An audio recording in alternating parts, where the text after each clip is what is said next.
Welcome to the Workology podcast, where we discuss the science and art of the workplace, gain powerful insights, resources, and perspectives on the industries of human resources and recruiting. Join your host, Jessica Miller-Merrill, chief blogger of bloggingforjobs.com, for an in-depth and no-holds-barred look into the future of our most powerful business asset, the employee. And now, welcome your host, Jessica, with this podcast episode of Workology. Welcome to the Workology podcast. Thank you for making us part of your week. Today's topic is all about Twitter. You know how I love Twitter in human resources and recruiting.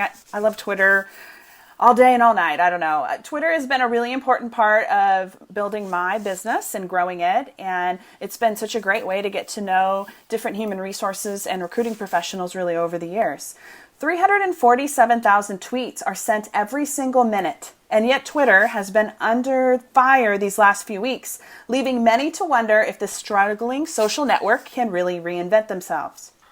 I'm here with Brian Fanzo. He is Periscoper of the Year, avid Twitter user. He's a Shorty Award nominee, and he is the Chief Social Media Officer and Digital Storyteller at My Channel Inc. Welcome to the Workology podcast, Brian.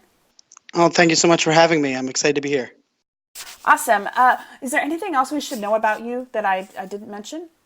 I share your love for Twitter. I had less than 1,000 followers, and I was speaking at a very technology event years and years ago, and I got off stage and someone came up to me and said, Brian, you do talk fast, because if you haven't realized that yet, you'll learn it by the end of the podcast. But they said you talk fast and tweet faster, and that ended up becoming my tagline. And so I like to tell everybody, I fell in love with Twitter and kind of started leveraging Twitter all the way back before I had the 60,000 followers I have today. So for me, the Twitter buzz and the Twitter conversation just really embodies change. But like you, I have a true passion, and it's changed my personal life as well as my professional life in more ways than I could count. I know it's sometimes it's hard to understand. I often wonder, like, if I actually had friends before there was Twitter, because I have so many good relationships now with different people that I never would have met.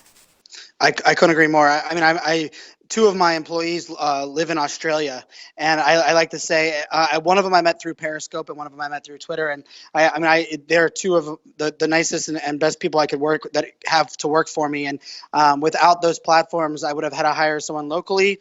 Probably would not have been able to connect with someone with the talent that I was looking for. So for me, not only friendships, but that kind of collaboration with the global workforce is something that I'm very thankful for.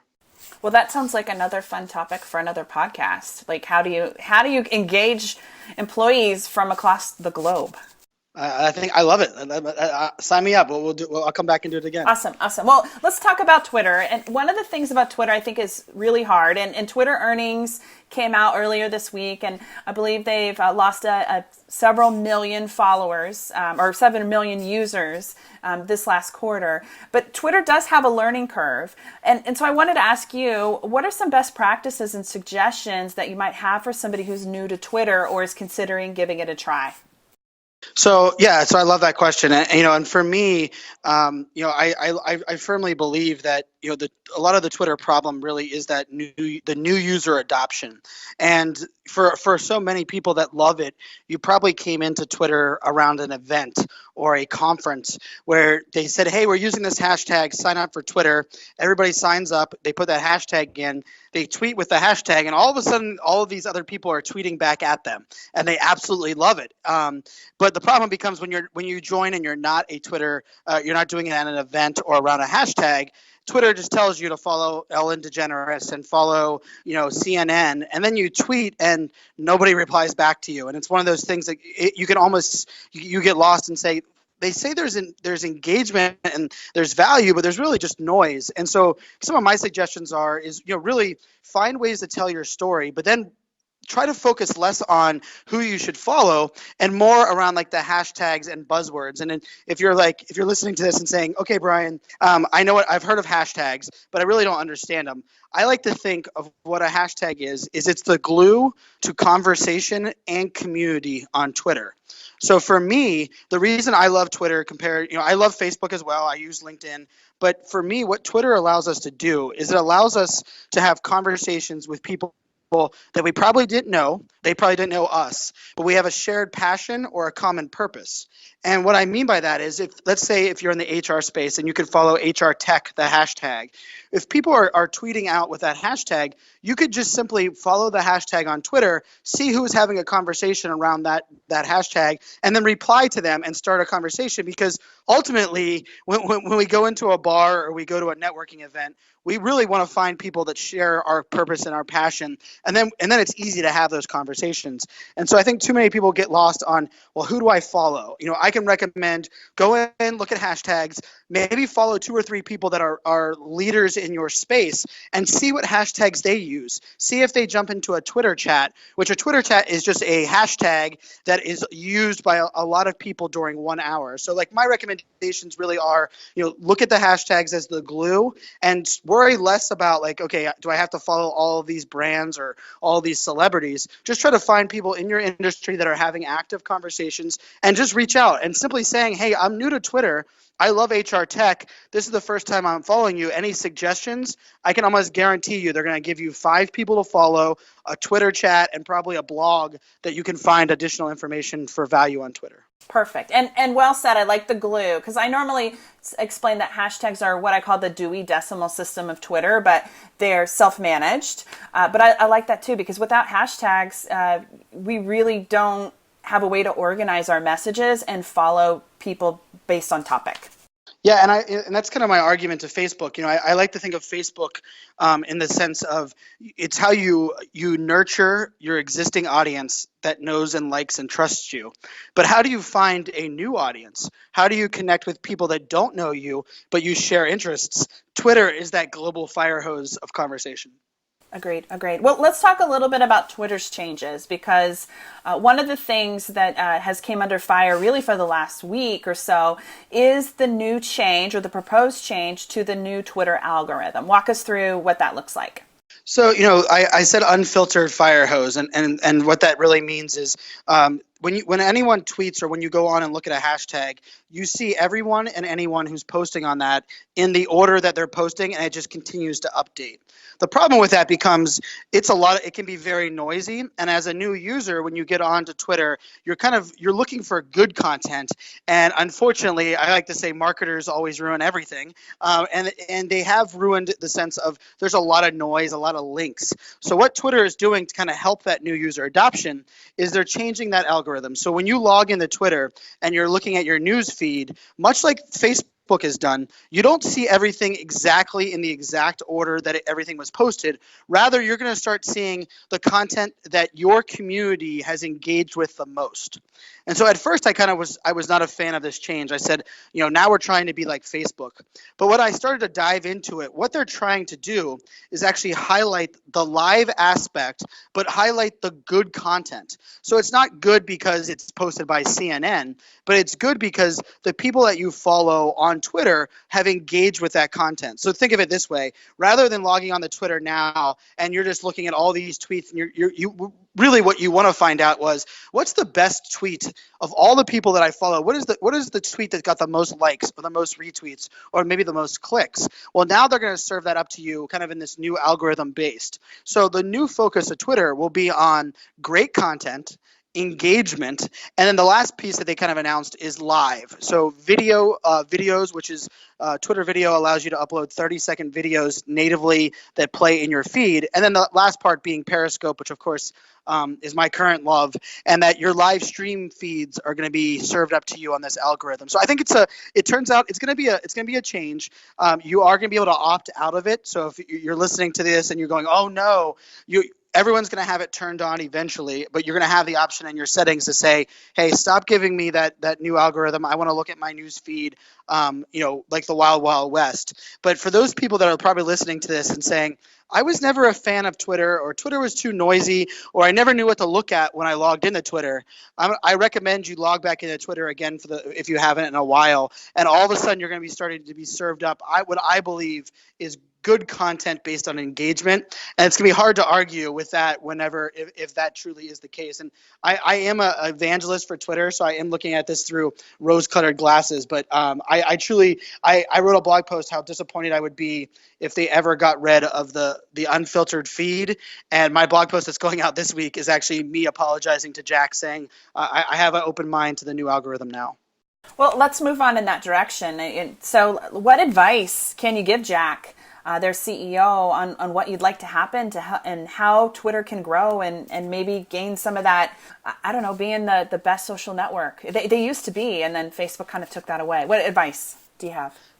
So I think the problem became, in my opinion, Twitter started looking at their problem, from a Wall Street problem and from a Facebook problem. I mean, Twitter is not Facebook. I would argue almost every person that signs up for Twitter has had a Facebook account first. Even if they've disabled it, they probably have had a Facebook account first. And so the Facebook mentality and idea is built like a network. A Facebook, you invite friends that you know that are in your contacts, and then you get people that friend request you based on the friends that you know. So it's people inviting people. The thing about Twitter that is amazing is it's more like a community where it's not people inviting you into conversations, but it's a conversation or a hashtag or an event that you're rallying around. And when people disappear or you don't know people, as long as that community and that conversation is valuable to you, you can join in. The problem, it really, in my opinion, is not really getting new users onto Twitter. It's actually turning those users that are lurkers or maybe not very active into active users, and then starting to empower the power users and the influencers with new tools and events. So my advice is really starting with the community. We need to have a better user adoption. Right now, if someone has a verified check mark, 9 times out of 10 they're just a celebrity. And to me, the verified check mark, or maybe I've even suggested they have a new check mark, which is like Twitter certified or Twitter advisor, because right now you want to find people that says, who should I follow that's doing it right and giving out good advice? Because let's face it, Twitter has changed a lot over the years. I'm sure you know that from writing the book and then kind of where things are going now. And part of that comes into this idea where, how do we find the people that are doing? So for me, I really do feel that Jack has to focus on this community aspect and really empowering the influencers and the evangelists of Twitter, the power users. And he said that on his call, and I thought it was important that he did not say celebrities. He said the new focus is gonna be empowering the influencers and the power users. And I think by doing that and giving those people that are new, adopters, and someone listening might be like, well, Brian, this all sounds like vanity and fluff and community stuff, but how is that going to fix the bottom line? How is that going to fix Wall Street? I actually think by taking these users and making people more engaged, ultimately what ends up happening is the ad revenue that you're spending on Twitter starts to go up. I can tell you, I work with brands right now to do targeted ads based on Periscope watching, and I have amazing success. But the reason I have amazing success is these people are already watching a video of mine, and then I'm reaching out to them and adding them additional value. The problem with the old way of Twitter ads was you just typed in like the years people were born, you put in like, hey, I hope they use this hashtag, and then you just targeted them. So I think by turning the lurkers into active users, turning the active users into power users, ultimately brands will start to find more value on it. Brands will start using live streaming more. Brands will start using video more, because I really do believe Twitter is the connection for all other social networks and really for all marketing campaigns if you use it correctly. So hopefully, I can say I watched Jack's his announcement, the Q4, the earnings call. I watched it twice, because the first time I was mesmerized at how I thought he was actually saying what I wanted to hear, and the second time I went back to take notes because I was like, maybe I was just too excited. But I really do hope he focuses on new user adoption, helping people find great content, and then this live video aspect. Let's talk a little bit about Twitter, because I think you hit the nail on the head. It's just hard for new users to sort of understand, get a grasp. They all follow the celebrities, but there's no two-way engagement. And that's really what makes Twitter so special. So you have lots of followers. I have quite a few followers. The CIA itself reads 5 million tweets a day. I know you're reading a lot of tweets. What is your favorite tools to help manage that on Twitter? That's a great question. So I'm a tools guy. I even have a blog that's right now it's my most popular blog without question. It's the top 40 tools that I use to manage my personal brand.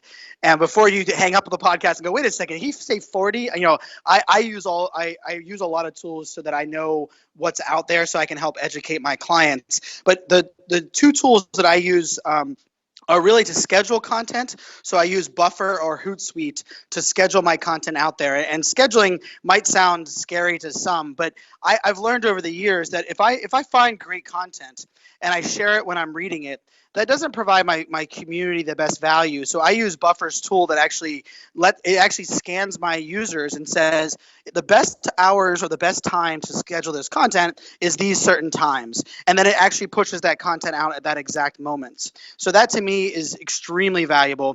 And then I use a tool that's actually owned by Twitter that not too many people use. It is available on the Chrome as a plugin, or if you have a Mac, it actually has an app, but it's called TweetDeck. And TweetDeck's been around for a long while, but the reason I love it is it allows you to put your different things in different columns. So I can follow a hashtag, I can follow one of my Twitter lists, or I can follow just other people's Twitter lists or even other people's conversations all in one screen. And that's where I do a majority of my my engagement on my laptop. But I will tell you, I'm sure you're the same way.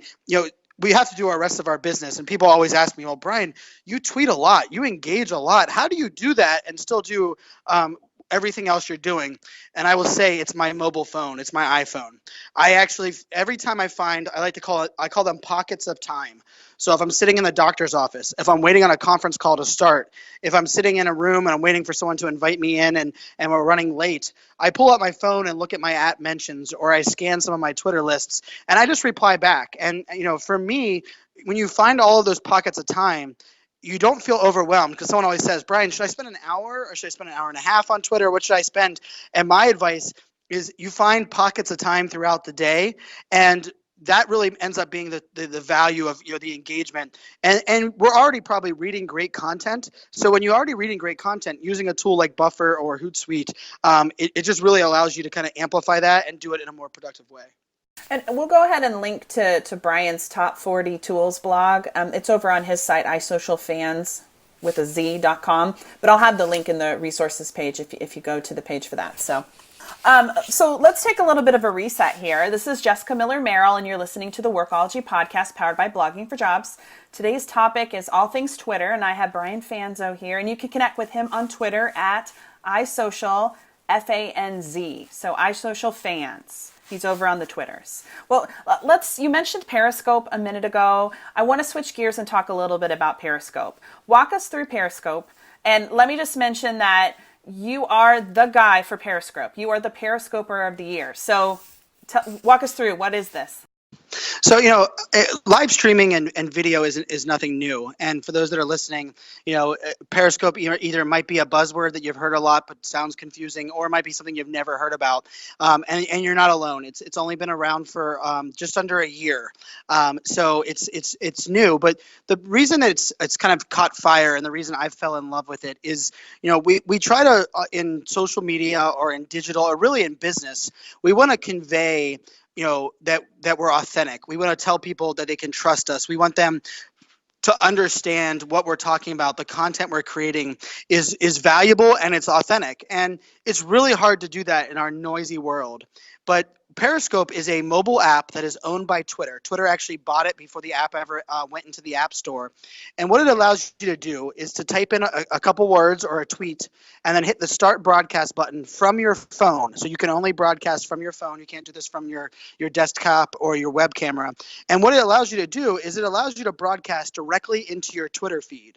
And so that might sound like, okay, well, Brian, there's other tools that have done that. Well, this one does it differently because it's mobile. I'm allowed to broadcast by mobile, but everybody that watches my stream is actually able to comment, and those comments come up on the screen while I'm actually having my conversation after I hit the broadcast button. So what does that mean for you? What is that? I call it participatory content.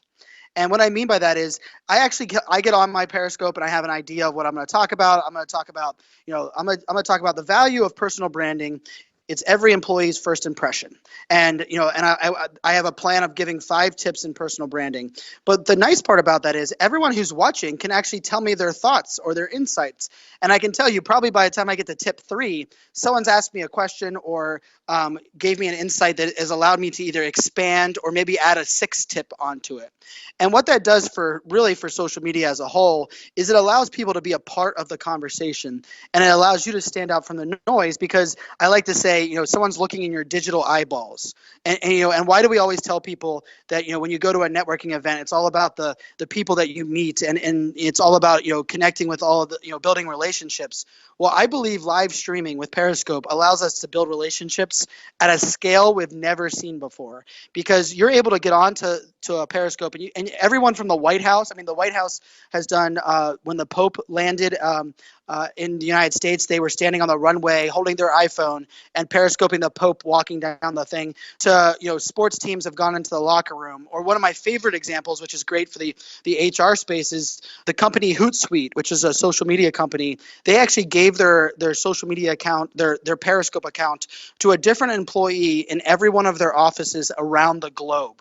And what those employees did is, for 30 minutes, they walked around their company and talked to their friends, showed people what the offices look like.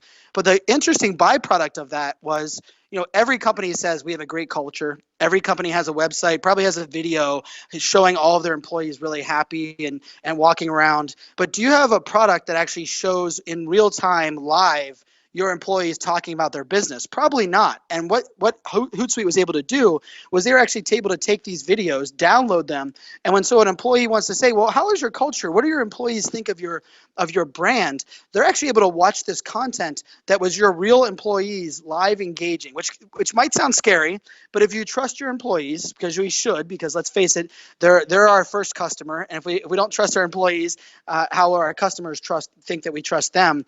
But I think live streaming really allows us to scale trust and stand out from the noise, and it's all via a mobile phone, which to me is just really exciting to see the growth and more examples coming up every day.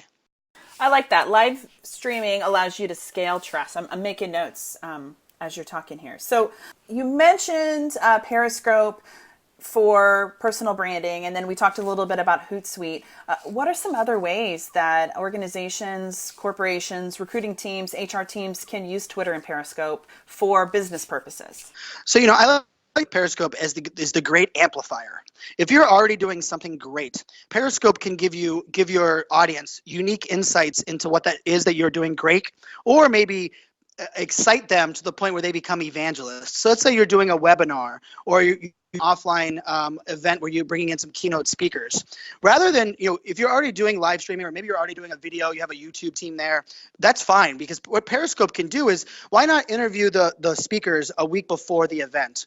Or maybe if you have a webinar, why don't you get on Periscope and explain to people, you don't get on there and say, sign up to my webinar, but maybe what you do is say, here's 3 reasons that I think HR leads need to be better, understand back office tools. And you give out those 3 tips. And by the end of it, the people that are watching are like, wow, those are really good value. And you say, well, I just hope you guys found value in this. We're actually going to expand on that at a much deeper level in our webinar. Hopefully you can go to our website. Here's our website, and then people will go to it. And all of a sudden what you're doing is, because this is the thing that always is interesting. When we're promoting a webinar or we're promoting something, we always focus on the what. We always say, sign up for this. This is what we're doing. What Periscope allows you to do is you're able to talk about the why and how. So you can say, this is why you should sign up, and you give a little bit of background, and then this is how you do it. Ultimately, by doing those 2 things, your audience will end up asking you, well, what do I need to do to get involved? What is it that you're actually selling? And there's no better feeling than that. So for me, for businesses, I don't think there's a single business, a single industry, a single person that can't take advantage of Periscope. But it's not really about selling what you're doing. It's about explaining and amplifying how and why you're doing something. And that is a powerful method, especially in the noisy world of digital today. So it sounds like for recruiting and talent acquisition leaders, or even HR, like if we're talking about Twitter or Periscope for recruiting, it's about amplification, and Twitter is about engagement.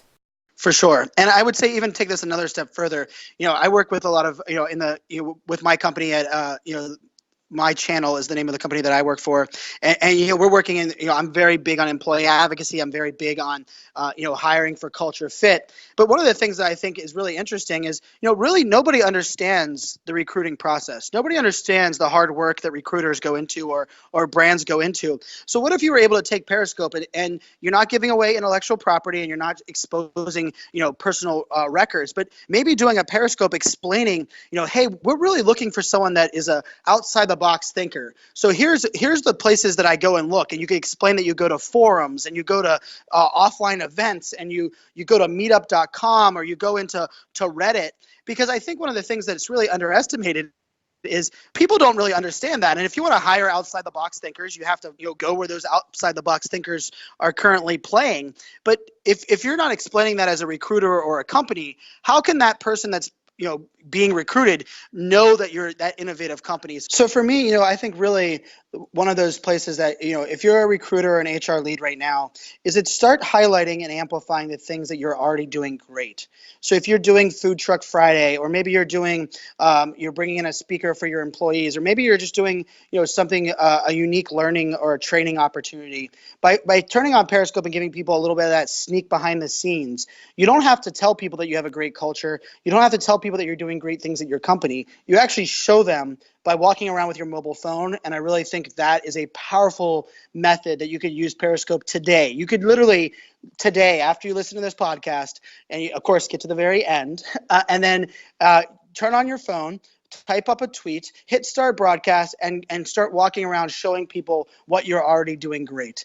But I really do believe in it, and it's exciting to see more brands. I mean, brands from, I worked with SAP and IBM at the Super Bowl to use it. Now you have small mom and pop shops. There's a chocolate a company in Australia that is now a global brick and mortar company that is all because of Periscope. They started, sharing how they make their chocolate. So there's so many great examples. I just think you just kind of have to take an open mind approach to, how can I highlight what I'm doing really well? Well, Brian, thank you so much for joining us today. I mean, this has been really wonderful, and I hope that our listeners really are going to get out there, maybe check out Twitter again, and certainly get on and start scoping over on Periscope. I would love to see it, and I believe, I have 3 daughters, and my oldest is 6, and if I try to tell her what to do or to change something, she tells me no.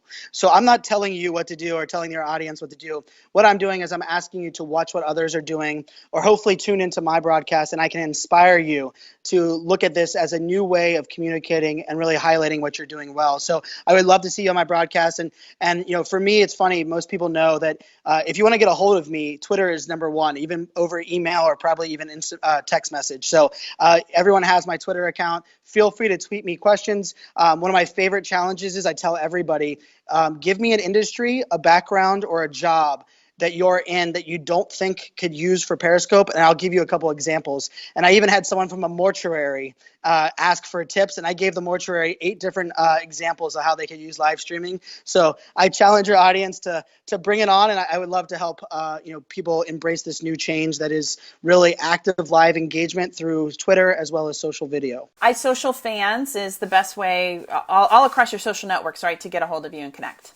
Yes, consistency is extremely important in the noisy world. So every single channel, from Snapchat to my website to Instagram to Twitter to Periscope, everything is iSocial Fans. It's a little play on my last name for those that my last name is Fanzo. And so when I started on Twitter, I had 8 Twitter accounts because I had 8 different hobbies. And so I had Pittsburgh fans and Steeler fans and iSocial Fans. And so now I just used my one handle. And so it's iSocial Fans with a Z at the end. And I look forward to hearing from your audience and answering any questions anybody might have. Well, thanks to Brian, and certainly thanks to you for joining the Workology podcast today, hosted by me, Jessica Miller-Merrill, where we discuss the science and art of the workplace, HR, and recruitment.